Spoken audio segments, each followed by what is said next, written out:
কথা শোনো সংগ্রামে বিশ্বের কল্যাণে, ধর্ম ধর্ম অনাদি অনন্ত, সত্য অসত্য কলুষ কলঙ্ক।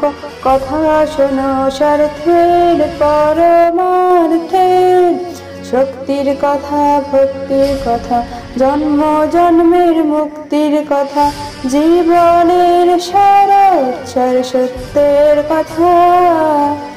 যুগে যুগে দেশে দেশে সৃষ্টির প্রতিভাসে, কথা শোনো এই অপার বেদের। ধর্মের কাহিনী দেব লেখনী, আবহমান ইতিহাসের সারণী। শোনো কৃষ্ণের মহিমা, গীতার গরিমা, এই মহান গ্রন্থের কথা শোনো। মহাভারত মহাভারত মহাভারত মহাভারত মহাভারত মহাভারত।